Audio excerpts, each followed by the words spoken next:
Hey, this is April, and this show, SetSet Show, discusses cannabis, psychedelics, and altered states of consciousness generally. It's intended for audiences 21 and over. Also, I am not a medical expert. If you are looking to engage with psychedelic substances, please consult your physician before doing so.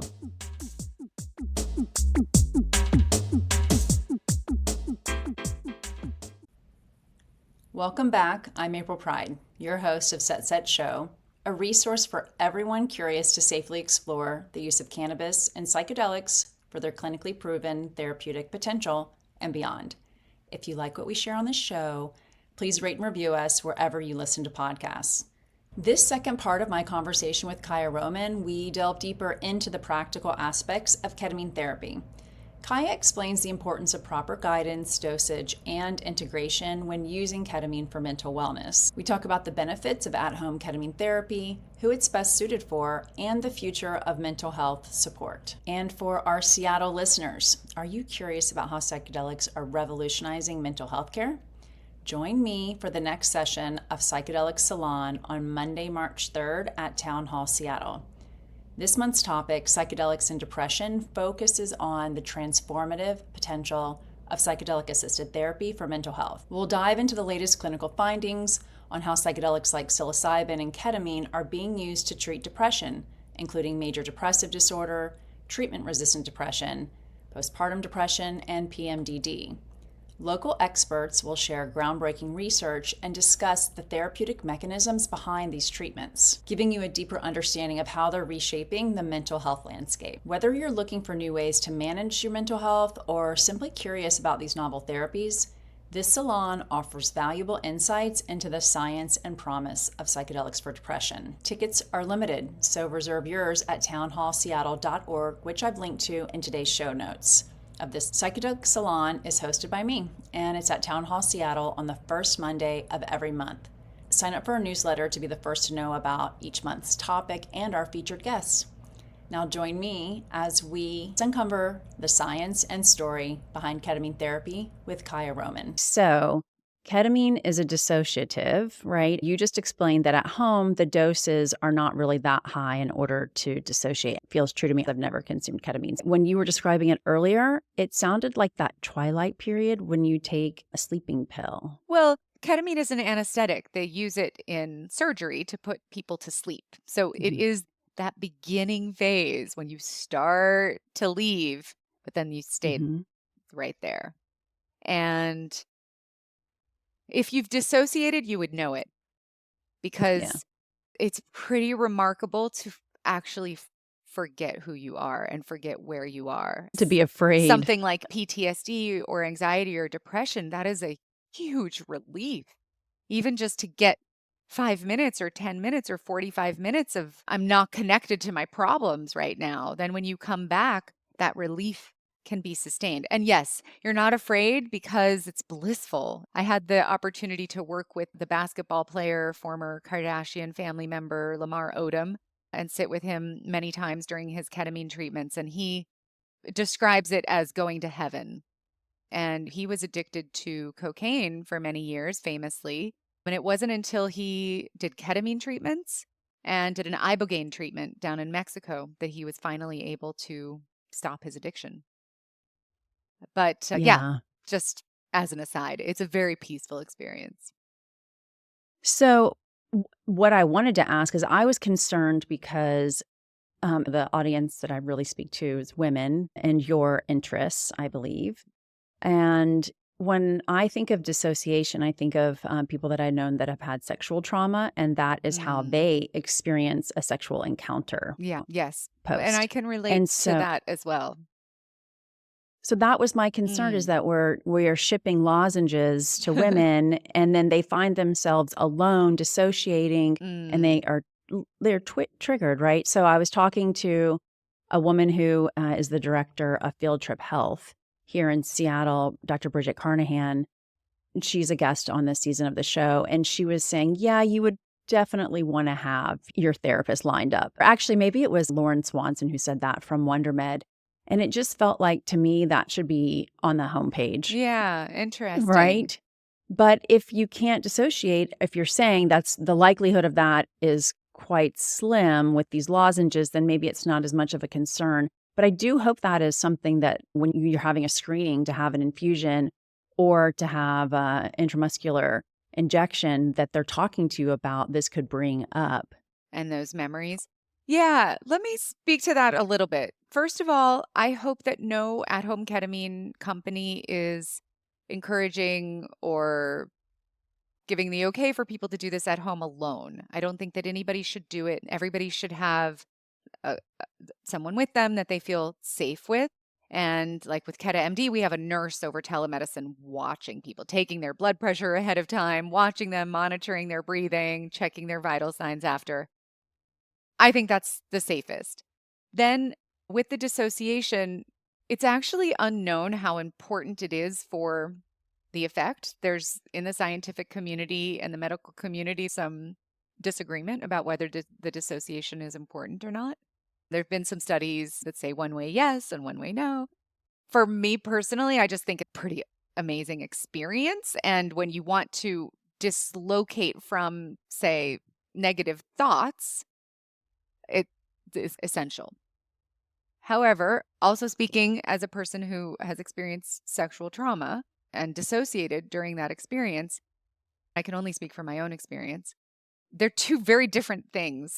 It's not the same kind of dissociation. Yes, in dissociation, you float above your body, but it's very different to float above your body because of what's happening is unsafe, and to float above your body because you're like merging with God.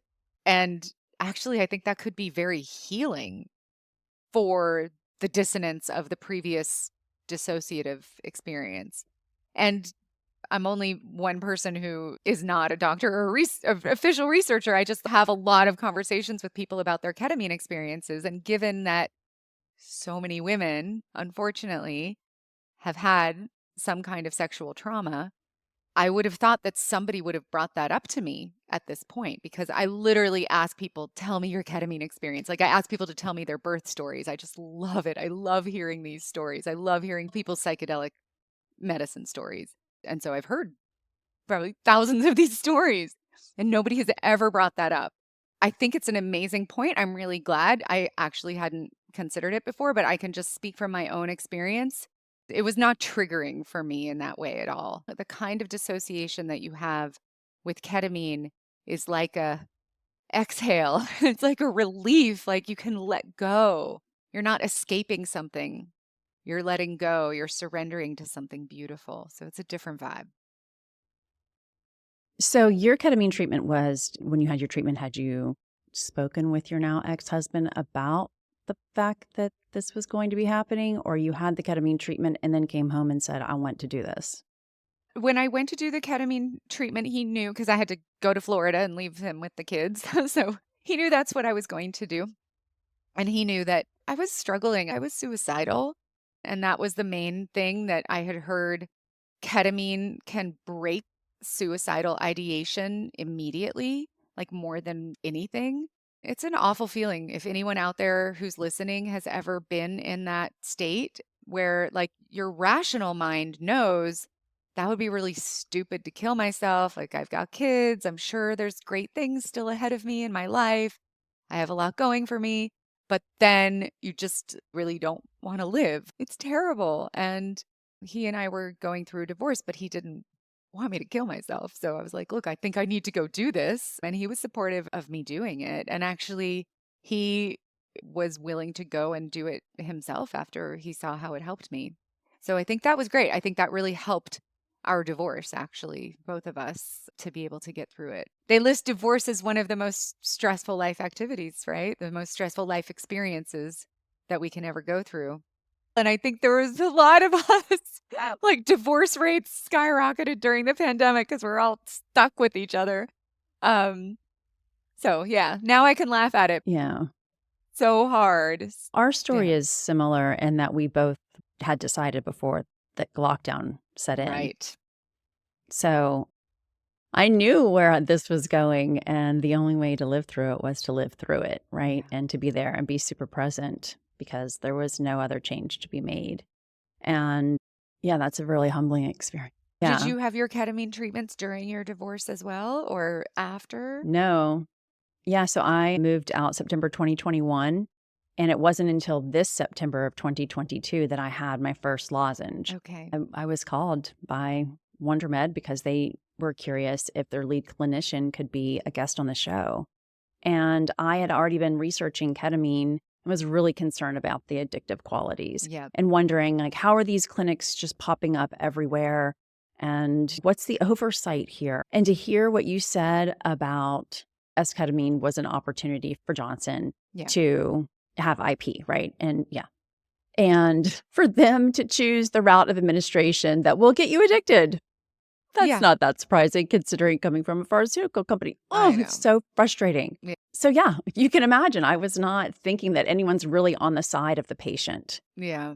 But I had done enough research where I knew that there was an opportunity for me to really reset my relationship with cannabis. With alcohol, when I was suicidal after the birth of my second son, and I was sober, I'd been sober for a year, and I had not been diagnosed with ADHD yet, is Okay. what was happening. Mm. Postpartum. So I understand thinking about suicide, to Yeah. think about this. Yeah. Give it you, right? Yes. Meditation saved me at that point, but ketamine saved me this past fall when I So didn't glad. realize that I was suffering from what I would call high functioning depression. How could I not be? I moved out of my family house. I had my partner since I was 22, so for 23 years. We're no longer together. Broken his heart, and I've broken my kid's heart. It's just, my heart's broken. Mhm. So I poured myself into work. So, Yeah. that it was able to just to mask what was really going on. But ketamine, it was like after the second treatment, Kaia, it was as if I had windshield wipers to my brain. And I realized just how depressed it was. So obvious, Wow. the before and after. I couldn't believe it, Oh, I'm that I so was glad living that you in that found it. state.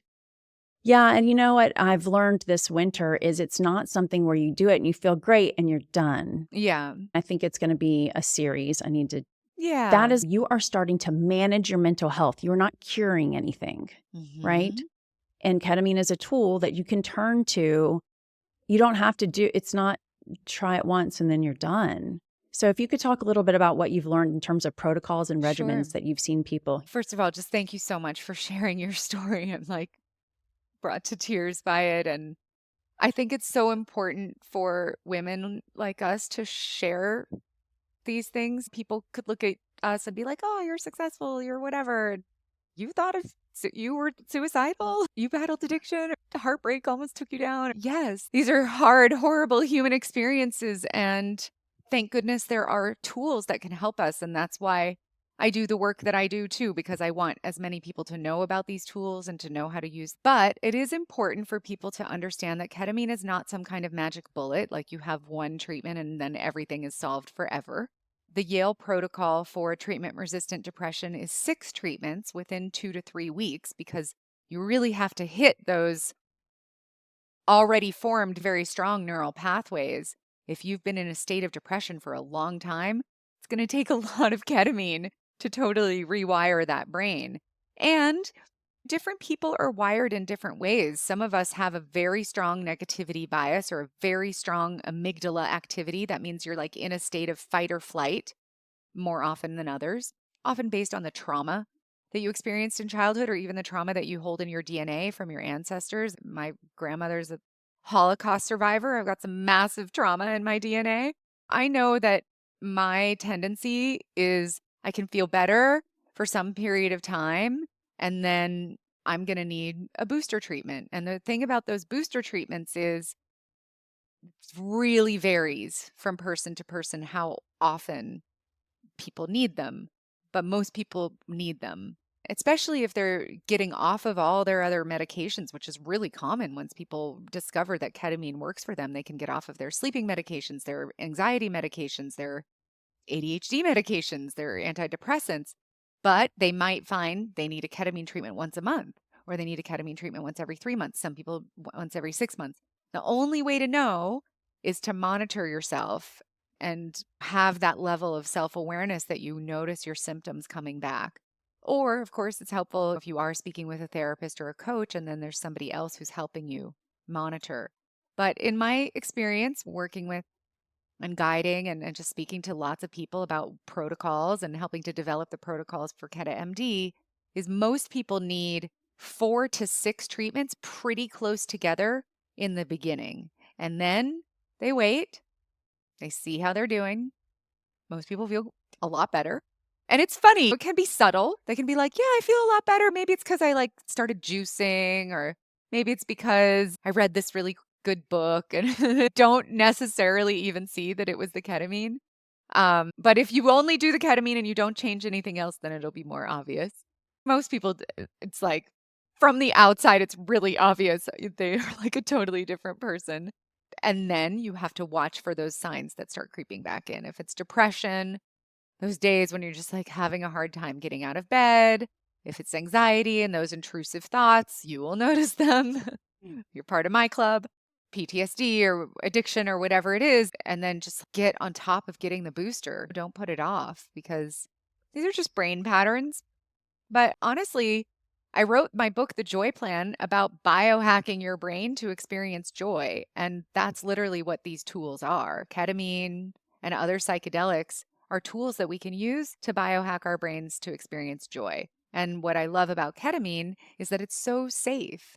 It has pretty much no side effects. It has a very short half-life. It's only in the body for 24 hours, acutely only for a couple hours. And it's, yeah, just a very benign substance. It doesn't interact. You don't have to go off of any of your other medications to take it. So it really works for just about anyone. The only people that can't use ketamine are people with uncontrolled high blood pressure or some kind of condition in their eyes with extra pressure, like glaucoma. Otherwise, it's very available to most people. So I really like it, but it is a tool that needs to be used properly. Yes. I think medical expertise is required for sure. Yeah. And it's fine at home, I think is really convenient. And as long as you feel supported, like through Keta MD and having a platform, fine. For someone Yeah, I else on the think it's and someone else on great. the premise. I think it's a great way to make it more affordable, make it more accessible. Yeah. And I think that the reason why so many more clinics have opened and at-home services have started is because it works. There's just a demand for it because it works. Yeah, as long as people are being safe. Anybody who's doing these treatments at home, don't do a ketamine treatment and then get in your car and drive. Take some time to recover. Make sure there's somebody who can help you go to the bathroom right after in case you're like light on your feet or dizzy. Have some anti-nausea medication on hand in case you have a seasickness type nausea after the treatment. Few things, but like it's pretty safe. Yes, it's really good to hear you say that. It felt safe. And after I realized I was not going to become addicted to it, it felt safe. Yeah, it's used to fight addiction. Ketamine has never been found to be addictive administered in those ways. Yet it's a Schedule 3 drug. Well, we could talk about all substance. the improper Right. scheduling of different Okay, yeah, right. compounds. Yeah. Because cannabis, ibogaine, for example, ibogaine, which is the one substance on earth that will get rid of a heroin addiction in 24 hours, fights addiction. And it's a horrifying, super intense experience that you would not want to do multiple times. So it's like the least addictive substance on earth. And it's on Schedule 1 for being a highly addictive substance with no medical benefit. So the schedule is not accurate and needs to be revisited. It's interesting. It feels like it's the most intense outcome, Schedule 1, right? Yeah, it's incredible to see the work that's happening with MAPS and MDMA and all the people that are working on changing legislation. It's a very exciting time for psychedelic medicine right now, which you mentioned briefly. My podcast, I have a podcast on the Women in Psychedelics Network called Psyched, where I interview different women in the industry and we follow the industry developments. And it is just really exciting. I feel very honored that I get to speak to researchers and, executives of companies and who are running nonprofits. And, just there's a dedicated community, mission driven people that are trying to bring this medicine forward in the way that's going to be safe and accessible and equitable for as many people to have this healing as possible. Yes. But I'm going to ask, is there an episode of your podcast that you would like for me to listen to, and then I can include an ad and like, this is what I Amazing. thought of the show. This is what I learned from it. It's funny. I've only interviewed women, except I interviewed one man, which was Rick Doblin. Yeah. And of course, it's my favorite episode because I just love Rick Doblin with all Okay. my heart. Sure. I think there's some very sweet clips in there. But yeah, other than that, Sure to do that then. yeah, And the one yeah. with I mean, Hanifa obviously from he's a Fireside pioneer. Project So. is amazing too. I think Fireside Project is Yes. so incredible that they have this service that people can call on. Could be relevant if somebody's having a ketamine experience and doesn't have Yes. support, but hopefully they're not having a Yeah. ketamine experience without support. So I'll leave it to you. Okay. Those are two. Those two are Look great. forward to it. And those are Cool. both live now. When and where will people see this or hear this? So this episode is, just see, this Friday is the 20th, 27th, February 3rd. Okay, Because wonderful. we're going to talk about, this Friday is an episode where I talk about what everything I just told you in terms of ketamine is addictive. So actually the tape that you provided is going to be really good about the opioid receptors, and I can do some research there. Then the next one is Dr. Bridget Carnahan and Laura, and I can include some of your tape too. It's about brain science. Oh, great. Right. Okay, wonderful. And then the next episode is, these are the different ways ketamine can be administered. That's what I wanted to include. Yes. Okay. All right. Yeah. So it sounds like it's going to be mixed in a few I'll follow places, up. But if you have anything that I can share on my social media, KetaMD will share it too. So please pass it along and I'll help spread the word as much as possible. I really appreciate that, Kaia. Thank you so much. Have a nice afternoon. I appreciate your time. Bye. And if you're ready to dive deeper into the world of ketamine, be sure to check out the show notes to link to SetSet's comprehensive ketamine guide, a clinician-backed resource available in both PDF and audio that covers candidate criteria, dosing, methods of administration, contraindications, science, history, and more. The SetSet website has this resource available for purchase and download, as well as DIY guides for psilocybin and microdosing. Thank you for joining me for today's episode. I'm your host, April Pride. If you liked what you heard, please rate and review SetSet Show wherever you listen. It really does help more people find our show. And a special offer just for our podcast listeners. Enter discount code SHOW20, that's SHOW20, for 20% off at checkout on SetSet's psychedelic cards. Think of these like set and setting in a box. So check out the link in the show notes and make your next journey extraordinary.